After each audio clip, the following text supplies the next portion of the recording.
Olá pessoal, tudo bom com vocês? Eu me chamo Gelson Júnior, sou professor de língua portuguesa. Essa aula se destina ao segundo ano do ensino médio e hoje eu vou falar um pouco sobre literatura, tá? E é praticamente uma continuação do que a gente viu na sala de aula. Na sala de aula a gente aprendeu sobre a diferenciação entre prosa e poesia romântica, tá? E aí a gente viu as três vertentes literárias do romantismo em relação à poesia, tá? A primeira vertente fala sobre o índio, a segunda sobre o mal do século e todas aquelas questões mais românticas da palavra, e a terceira vertente fala sobre poesia social, e tendo como um dos seus maiores expoentes o poeta Castro Alves, com o seu poema Navio Negreiro, né? E aí, na prosa, não se difere bastante porque também conta com essas questões de vertentes, né? A vertente urbana, a vertente sertaneja ou regional e a vertente indianista, tá? Cada uma com as suas características. Hoje a gente vai ler um pouco, vou trazer um exemplo para vocês da prosa urbana, vou trazer um texto para análise, e aí a gente vai descobrir que é uma literatura que ela se preocupa em mostrar os aspectos negativos da vida burguesa, questões econômicas e as questões principalmente sociais daquela época, tá? E aí eu vou trazer um trecho para a gente fazer uma análise e no final eu vou deixar para vocês umas questões para vocês responderem aí nos comentários no YouTube, certo? Eu agradeço desde já e espero vocês agora na apresentação. Olá, segundo ano, tudo bom com vocês? Agora eu vou continuar aqui a aula sobre o romantismo, a prosa do romantismo urbano, tá?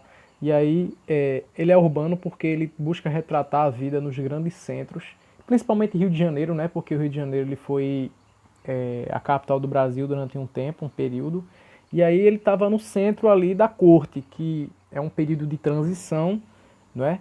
O Brasil tinha acabado de declarar independência e aí o romance urbano, o romance de costumes, ele tenta retratar o Brasil, principalmente o Rio de Janeiro, né, na questão do segundo reinado.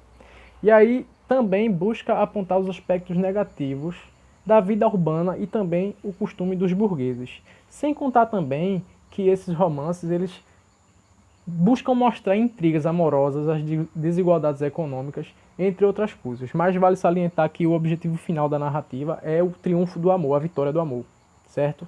E aí o escritor desse livro, o livro se chama Memórias de um Sargento de Milícias, ele foi publicado em 1852 por Manuel Antônio de Almeida e é considerada a principal obra desse estilo, porque ela subverte vários padrões, principalmente porque o protagonista ele não é um burguês em si, ele é uma pessoa de origem humilde, tá? E ele busca abandonar essa visão da burguesia urbana, tentando retratar toda a simplicidade do povo. O exemplo é tanto que o personagem principal, como eu havia falado, ele é considerado um anti-herói. Ele vive à margem da sociedade e ele se comporta desse jeito, certo? E aí é interessante a gente observar que a gente vai constatar isso na leitura que a gente vai fazer logo agora, logo em seguida desses comentários, que o escritor ele busca descrever seus personagens cheios de defeitos, tá? Como pessoas realmente normais, não aquela literatura que busca botar as personagens em pedestais e fazer com que as pessoas não possuam nenhum defeito, certo? Justamente por tentar exemplificar as pessoas mais humildes e mais simples, tá? Lembrando que ao final da leitura eu vou deixar aqui aberto aos comentários para que vocês respondam as questões que eu vou ler aqui para vocês, certo? Eu vou pedir para que vocês façam isso nos comentários e aí eu quero saber se as respostas de vocês todos elas batem, certo? E aí eu vou começar a leitura. Sua história tem pouca coisa de notável. Fora Leonardo Algiberbe, em Lisboa, sua pátria.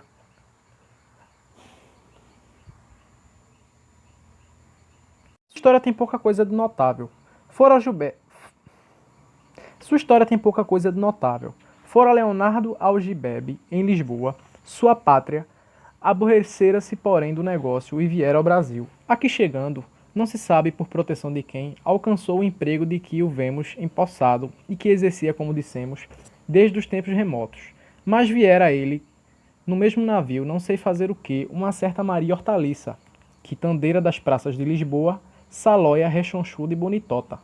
O Leonardo, fazendo-se-lhe justiça, não era nesse tempo de sua mocidade mal apessoado e, sobretudo, era maganão. Ao sair do tejo, estando a Maria encostada à borda do navio, o Leonardo fingiu que passava distraído por junto dela e, com o pé errado do sapatão, assentou-lhe uma valente pisadela no pé direito. A Maria, como se já esperasse por aquilo, sorriu-se, com envergonhada, do gracejo, e deu-lhe também, em ar de disfarce, um tremendo beliscão nas costas da mão esquerda. Era isto uma declaração em forma, segundo os usos da terra. Levaram o resto do dia de namoro cerrado. Ao anoitecer, passou-se a mesma cena de pisadela e beliscão, com a diferença de serem desta vez um pouco mais fortes, e no dia seguinte estavam os dois amantes tão extremosos e familiares que pareciam sê-lo de muitos anos. Quando saltaram em terra, começou a Maria a sentir certos enojos. Foram os dois morar juntos, e daí a um mês manifestaram-se claramente os efeitos da pisadela e do beliscão. 7 meses depois, teve a Maria um filho, formidável menino de quase 3 palmos de comprido, gordo e vermelho, cabeludo, esperneador e chorão, o qual, logo depois que nasceu, mamou 2 horas seguidas sem largar o peito.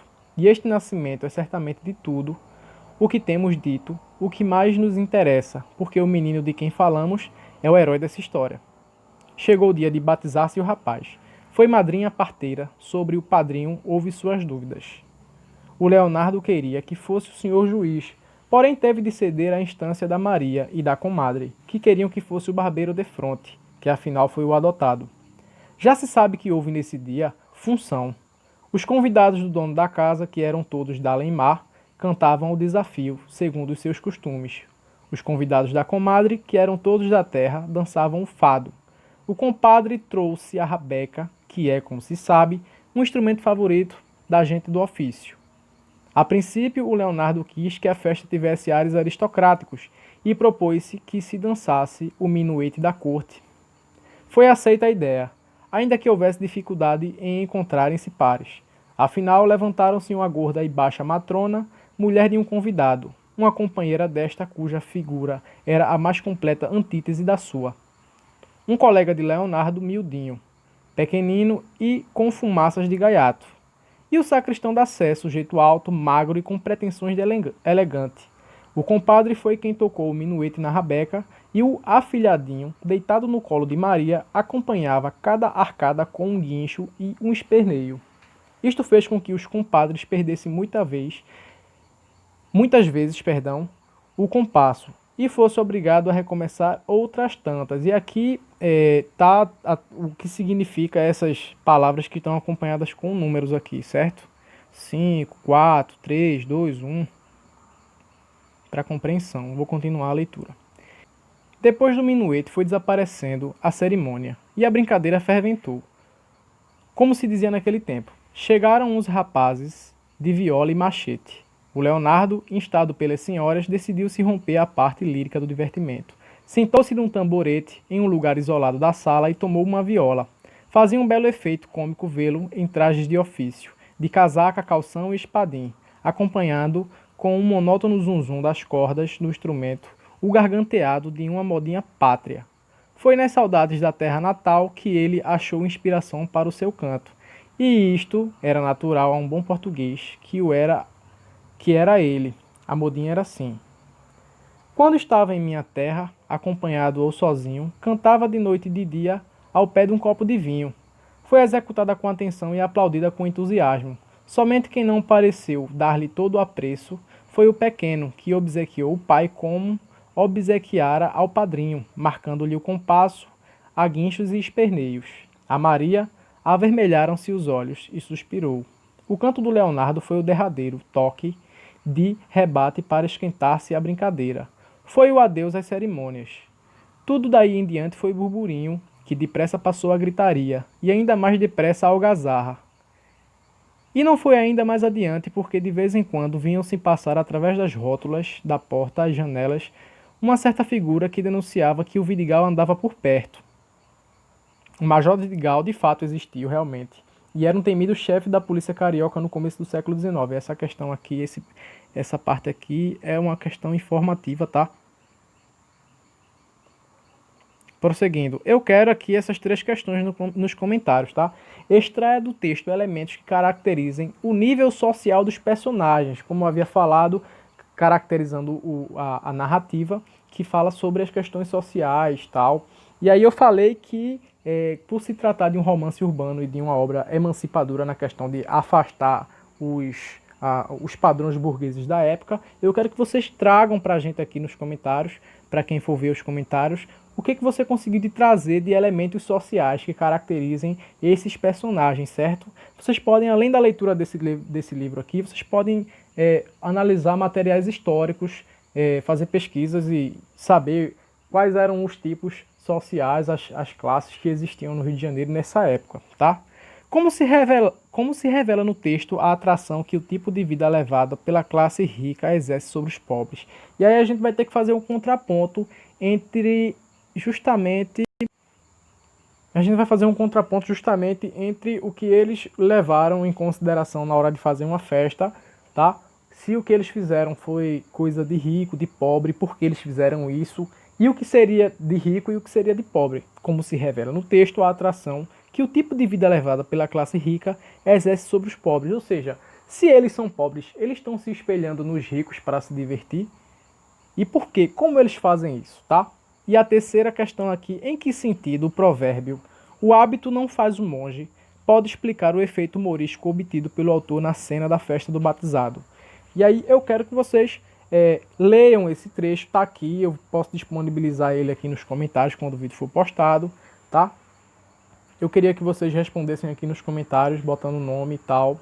Segundo ano, conheço basicamente todos os alunos. E eu queria que no comentário vocês já respondessem essas questões para tentar haver uma interação, não somente entre mim e vocês, mas entre vocês mesmos também, para saber se as ideias que vocês tiveram foram comparáveis, certo?